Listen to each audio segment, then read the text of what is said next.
আসসালামু আলাইকুম সুপ্রিয় দর্শক, welcome back to my channel. আজকের পর্বে শেয়ার করব স্টিক নুডলসের অসম্ভব মজাদার একটা রেসিপি। বাসাতে কি করে এই স্টিক নুডলসগুলো রেস্টুরেন্টে চাইতেও মজাদার করে রান্না করবেন, সেই রেসিপিটাই আজকে শেয়ার করব। আশা করি আজকের রেসিপিটা অনেক বেশি ভালো লাগবে। চলুন কথা না বাড়িয়ে রান্নার মূল পর্বে চলে যাই। আমি এখানে এই যে আনিশা যে স্টিক নুডলস থাকে সেটার একটা প্যাকেট নিয়েছি। আজকে অর্ধেকটা পরিমাণ আমি রান্না করব। আর এটা কিন্তু অনেকটা হয়, আপনারা চাইলে 4 ভাগ করেও রান্না করতে পারবেন, কারণ এটা প্রায় 1 কেজি মতো থাকে, সম্ভবত 1 কেজির একটা প্যাকেট। এখন আমি একটা হাঁড়িতে বেশি করে পানি দিয়ে দিয়েছি। এখন 1 চা চামচ পরিমাণ তেল দিলাম আর দিয়ে দেবো 1 চা চামচ পরিমাণ লবণ।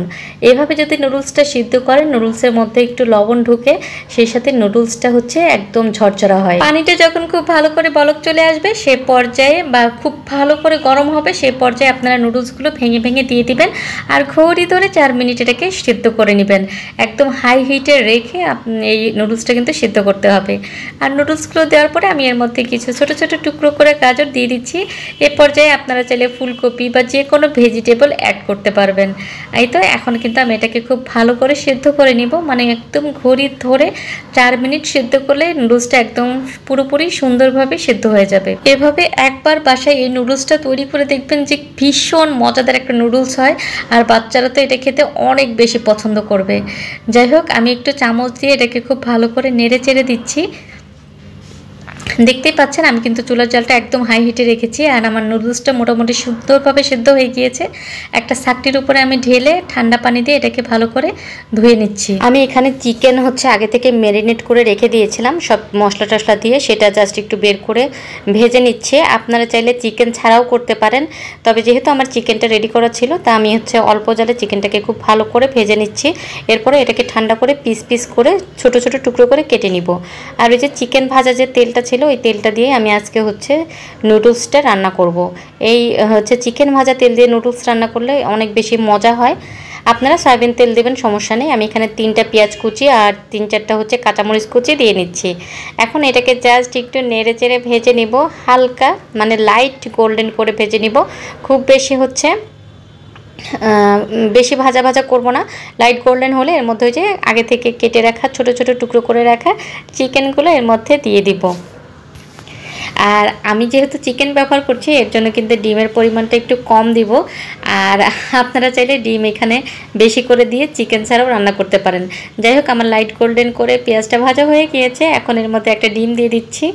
এখানে আমি যে পরিমাণ নুডলস রান্না করতেছি, মানে কমপক্ষে 3 থেকে 4টা ডিমের প্রয়োজন। আমি যেহেতু চিকেন ব্যবহার করতেছি এর জন্য ডিমের পরিমাণটা কমিয়ে দিচ্ছি। সামান্য একটু নুডলসের মশলা থাকে সেটা একটু দিয়ে আমি খুব ভালো করে ডিমটাকে পেঁয়াজের সঙ্গে ভেজে নিচ্ছি। জাস্ট 1 মিনিট ভেজে এর মধ্যে দিয়ে দিচ্ছি ছোট ছোট টুকরো করে রাখা চিকেনের টুকরোগুলো। এভাবে যদি রান্না করেন রেস্টুরেন্টের চাইতেও বেশি মজা হবে, বাচ্চারা কিন্তু অনেক মজা করে খাবে। আপনারা চাইলে এভাবে বিকালের নাস্তায় কিংবা সকালের টিফিনেও দিতে পারবেন।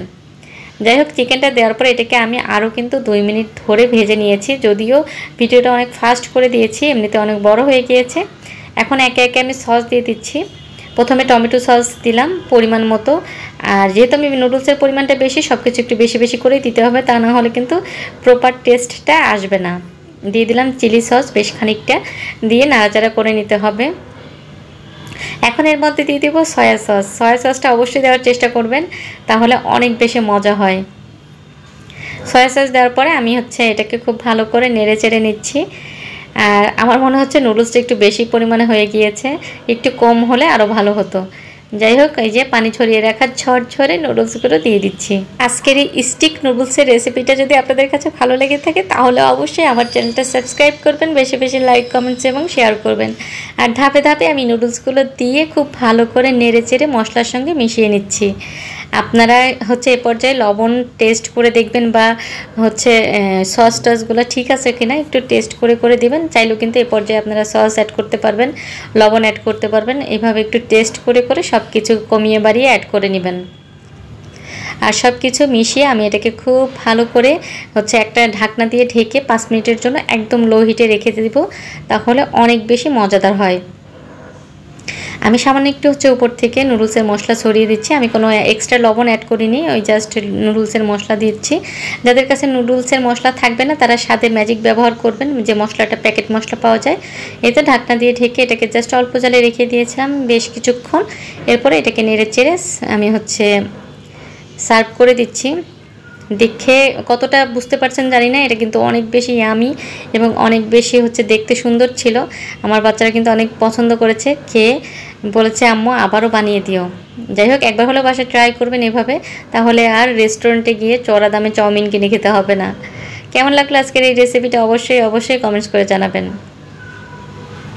আজকে এ পর্যন্ত, সবাই ভালো থাকবেন, সুস্থ থাকবেন। আল্লাহ হাফেজ, আসসালামু আলাইকুম।